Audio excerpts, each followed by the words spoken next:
wa huwa qa'imun yusalli fil mihrab.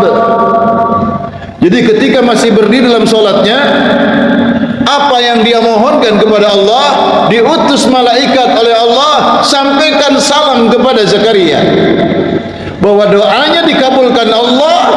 Saudara, silahkan tonton videonya sampai habis.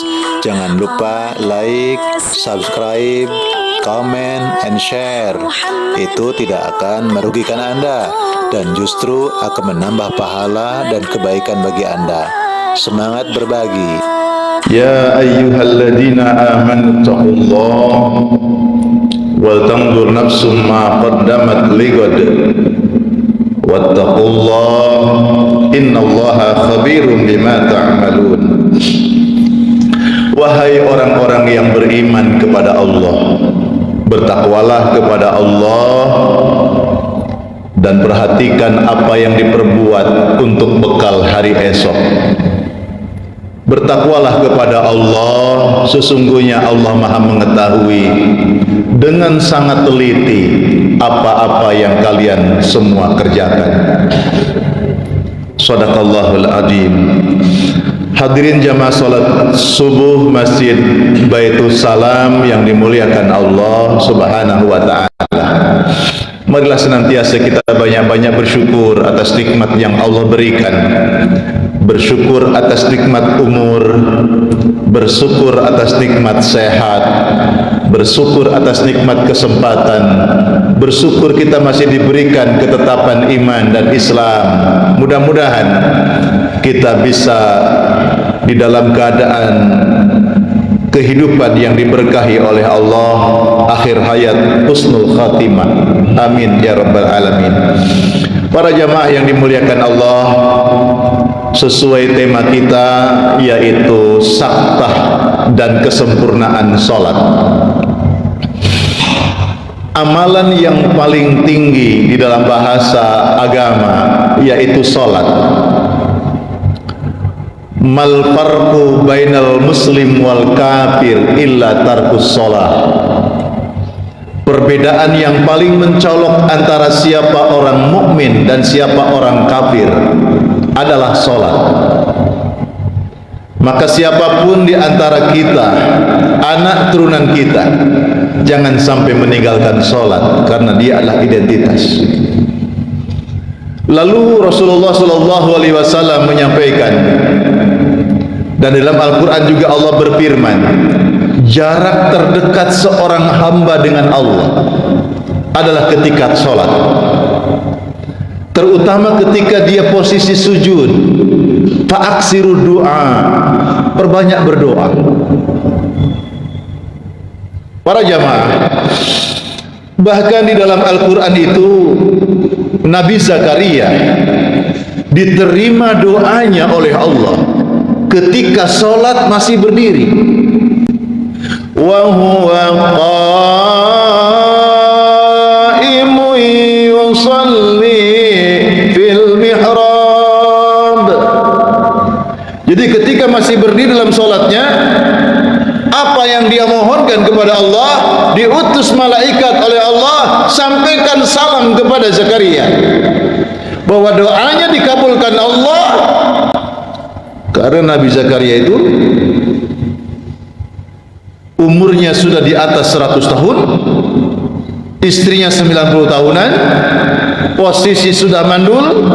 Nabi Zakaria pun sudah sangat, dikatakan dalam Al-Quran itu tulang belulangnya sudah tua, sudah tidak subur lagi. Ini bab keajaiban. Seseorang ketika berdoa kepada Allah, bahkan berdoalah kepada Allah, memintalah kepada Allah sesuatu yang tidak lazim sekalipun. Kalau kita bertanya dalam kehidupan ini, suaminya sudah tidak subur, istrinya mandul, pengen punya anak, kan sesuatu yang tidak mungkin. Tidak mungkin punya anak lagi. Sudah tua, sudah mandul, spermanya sudah tidak subur, tidak mungkin. Sesuatu yang tidak mungkin itu justru Nabi Zakaria meminta kepada Allah karena yakin Allah yang Maha Kuasa, dan dia sholat, masih berdiri posisi sholatnya, dikabulkan oleh Allah Subhanahu wa taala. Engkau akan dikaruniai seorang putra, langsung disebut namanya Yahya. Para jamaah yang dimuliakan oleh Allah, maka sholat itu momentumnya sangat sedikit. Ketika Nabi Mi'raj itu mendapatkan oleh-oleh daripada Isra Mi'raj itu 50 waktu. Kalau 50 waktu berlaku, gak iso kerja, sholat. Alhamdulillah, wasilah Nabi Musa menyampaikan saran kepada Nabi Muhammad, kasihan umatmu tidak akan sanggup 50 waktu, minta diskon kepada Allah. Jadi kalau ada sekarang banjir diskon, itu zaman Nabi sudah ada diskon ternyata. Nabi Musa menyarankan minta diskon 50 waktu. Nabi kembali lagi menghadap kepada Allah, dikurangi 5 waktu, tinggal 45. Kata Nabi Musa, masih berat Muhammad, masih banyak ini Muhammad, tidak akan sanggup umatmu, minta kembali lagi kepada Allah pengurangan. Naik lagi, dikurangi lagi 5. Dalam riwayat 9 kali Nabi Muhammad naik turun itu, sisa tinggal 5 waktu. Kata Nabi Musa, ini pun masih berat Muhammad. Coba seandainya Nabi Muhammad balik lagi 0, Pak, tidak ada sholat. Masya Allah, sholat. Di dalam sholat ada beberapa hal yang harus kita perhatikan. Kita ini kan memang manusia yang terus belajar, Pak. Orang yang sholat itu bagaimana bisa menyambungkan hatinya ke Allah di dalam sholat. Kenapa? Sholat ada jarak terdekat hubungan seorang hamba dengan Allah. Pak, Bu, ketika sholat Allahu Akbar, yang banyak terjadi, kita ini memperhatikan hati kita, diri kita untuk nyambung ke Allah, atau memperhatikan melirik kiri kanan depannya. Ketika sholat tuh, yang kita perhatikan itu hati dirinya agar nyambung ke Allah, atau memperhatikan yang di depannya atau kiri kanannya.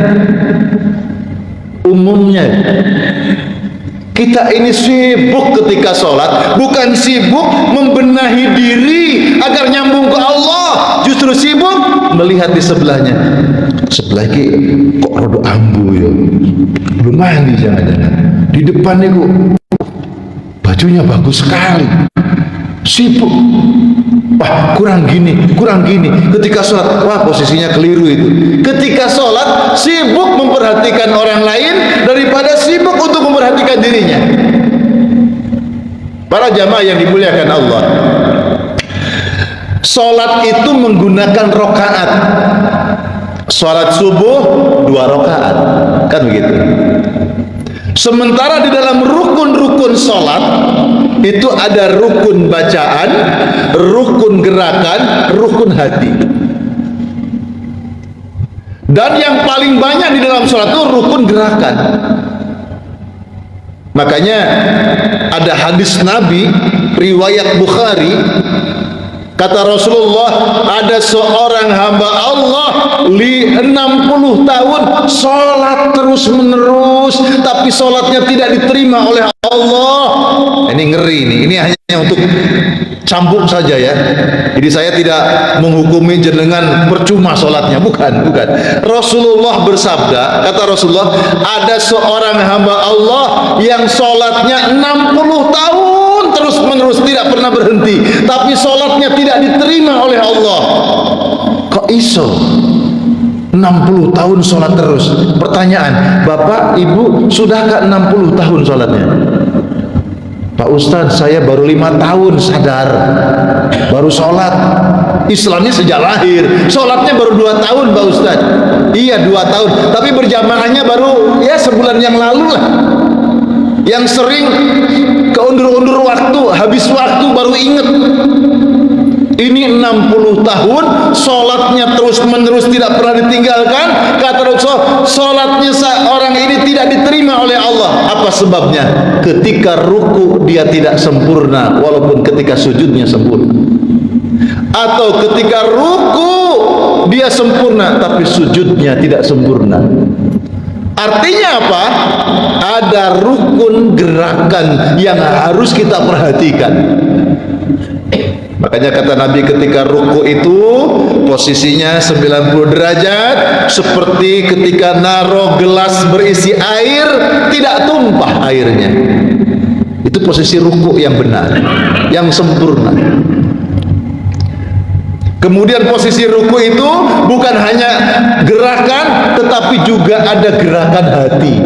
Bukan hanya gerakan fisik, tapi gerakan hati, nyambung ke Allah. Ketika ruku itu ada doa Nabi, Allahumma inni laka raka'tu wa bika amantu wa bika aslamtu khasya'alaka sam'i wa basari wa mukhi wa idhami.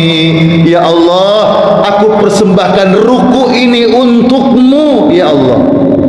Jadi hatinya berbisik ke Allah, ya Allah, aku ruku ini persembahanku yang terbaik untukmu, ya Allah. Aku beriman kepadamu, aku pasrah kepadamu, kutundukkan tulang belulangku, kutundukkan darahku, kutundukkan tulang belulangku kepadamu. Itu ketika masih ruku.